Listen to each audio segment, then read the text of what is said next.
Hello there, welcome back to another Doing Bart Things video. And today, or at least this morning, I want to make a quick video about two things. So we've got a RTX 50 series leak. Um, and I want to talk about this just for a second. And then also, man, Phanteks, they released a couple new cases recently. And I sort of saw them and I see the price and stuff on them. And this is kind of like the positive thing I alluded to in my last video where I need to talk about something that's more positive. And so I decided to do that. So, welcome back to another decidedly low rent production. Um, there is a leak out here from Copite, who is kind of a known leaker. Like he has a Copite 7 Kimmy. He's leaked stuff. Usually is fairly accurate. Um, so Blackwell is supposed to hit the market here this year, probably later this year at some point. And the rumor mill is we're going to see a 512-bit memory bus on the 5090. And then that combined with GDDR7 at 28 gigabits per second is going to give us some very high bandwidth for the GB202. So, in case you're wondering, for Ada, so it was 8102 was the 4090. Okay, 8103 is the 4080. There was a huge disparity in cores between the two and in bandwidth between the two. 102, sorry, is large. Like it's a pretty big die. 103 is just considerably smaller. So you can see here, as it calls out sort of what we think this is going to look like. You could have a, with the expected modules, you could have a 32 gig, 512 bit, or a 48 gig total memory buffer with a 512 bit for the GB202, which would be your 5090. Here's what I think. I think this is accurate, and unfortunately, I do believe this is going to be your 4080 for GB203. Like, I don't think they're going to actually use a GB202. I would be pretty surprised by that if they used to cut down 202 because they did not do that last gen. I think if they were smart, they would do that. And I think they would kind of go back to the 4080 just being the cut down top dog, right? Versus giving it that GB203 because I really think the GB203 should be the 4070, right?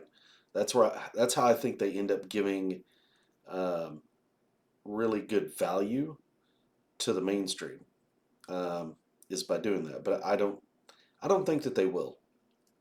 I think they can still show a performance increase without doing that, which is really frustrating. Because part of the reason why the 40 series, in my opinion, was just very lackluster is because when you looked at actual restoration performance, it was not that great. It was an upgrade, but it wasn't really. And part of the reason why is because they moved the goalpost with regards to the dies that they used.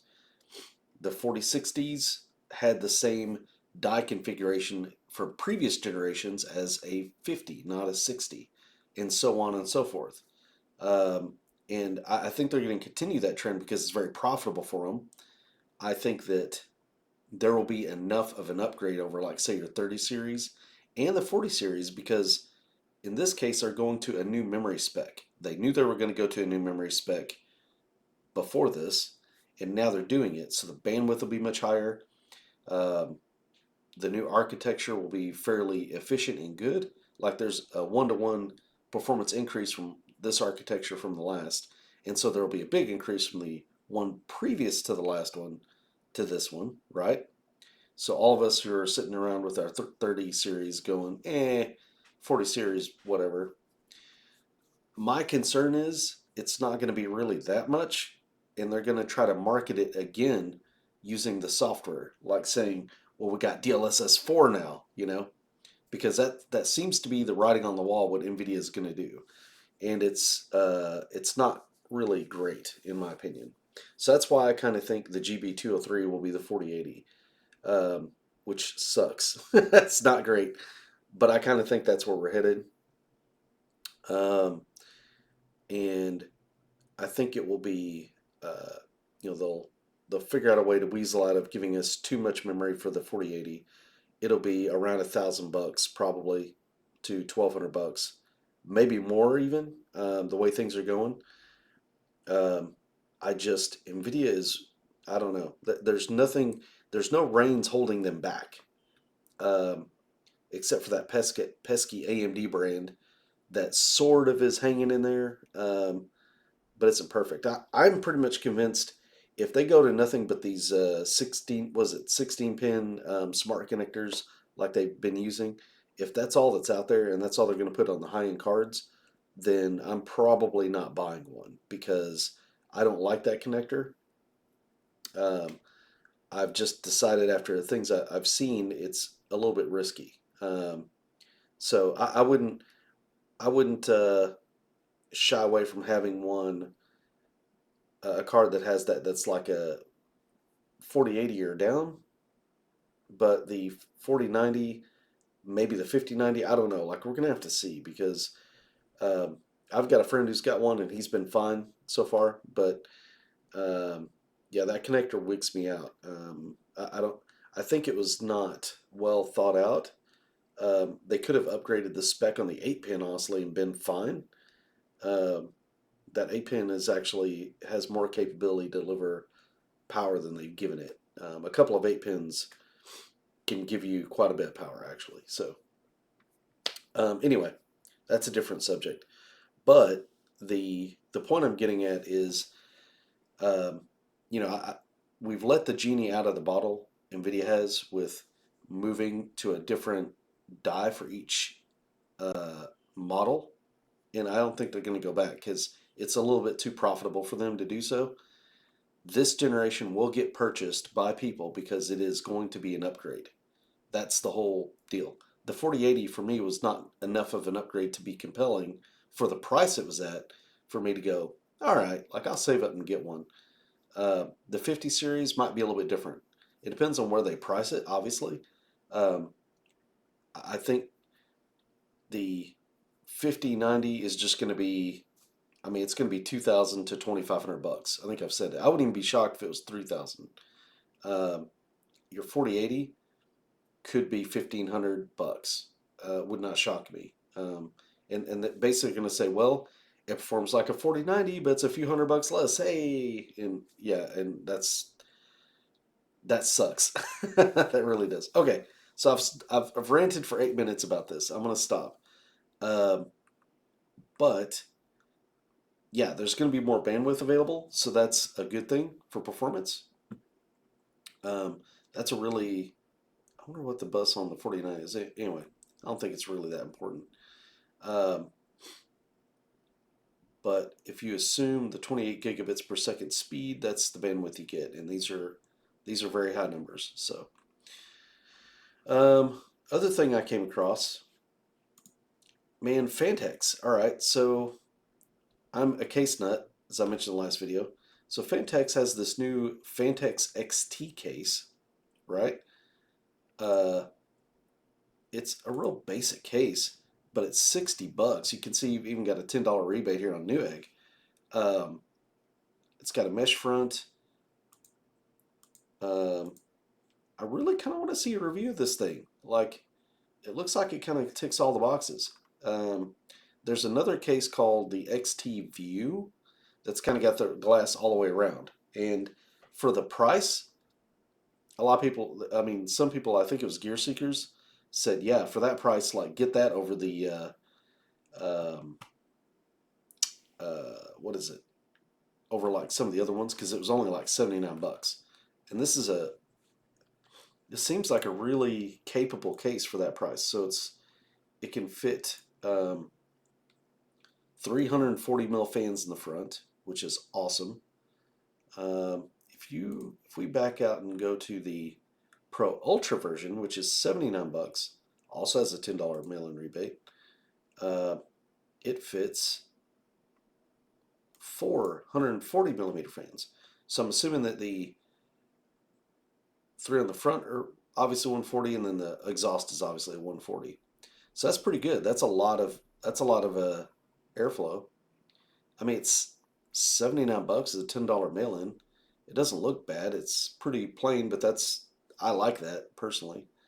Um, if you look here at the top, you can see this one does have a Type C port, whereas the other one doesn't. Um, that's pretty good. I think hopefully we can somebody will review this. I think the XT View was reviewed, and it's not bad. So just heads up, Phanteks is a good maker. Um, they have in the past made some awesome cases. Some of their new ones are pretty good. A lot of people like I think, like the NV5, which is a pretty good deal for 99 bucks. You get really kind of a bigger case, very well made, and um, can hold just a ton of fans.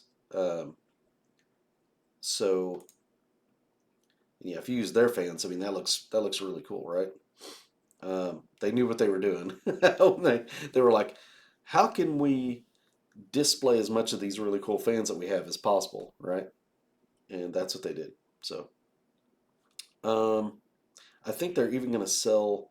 If you can see kind of the uh, on the PSU shroud, I don't know if you guys can see that, but where it's kind of got that flat surface leading up to the top of the PSU shroud, I think they're going to sell an RGB screen that will go there. Sorry, not an RGB screen, a LCD screen that will go there and will display things if you want. So, yeah, really big time like display case, decent amount of airflow because you can just load it up with fans.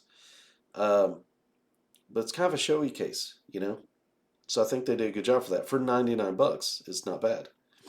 Um, it's not going to be as high performance for cooling, I think, as say the Lian Li 216, right? Which is a case I talk about all the time. But if you're looking for something that's more show, this has got your more show, right? People are going to go, what the heck, when they walk in and see this. So, yeah, Phanteks. I I've built a few system in Phanteks cases. I've always been satisfied with their quality, usually for their price as well. So, just kind of a heads up. I would let maybe if someone's looking around trying to find a budget case that will fit, a 360 AIO in the roof, for that cheaper price than that 216, right? Because they're really trying to fit all the components they want into their budget, and they don't want to really make a sacrifice too much in performance. Um, I think this might be an option. So there you go. Another option that you have to take into consideration is the Montech Air 903 is another option, and that's not a bad case. And I think this case is just basically very much like that one. I would consider this to be very similar to that case for around the same price. I would say so. Two options definitely go look at if you're looking for budget ATX cases that have airflow and features that would be good for a build, maybe more above just a budget build, but not break the bank. So I don't know. Anyway, that's good stuff. Um, in the black version, this is the $50 one, right? Yeah. It's pretty good. All right, guys. Well, very quick video today. I just wanted to do something like slightly positive, and I guess the summary is the RTX 50 series. Yeah, it can have a lot of bandwidth. Maybe some nice um, memory configurations with a lot of VRAM. Of course, they're going to be expensive as all get out, and that's really my only problem with a lot of these NVIDIA cards lately. But it will probably perform really well.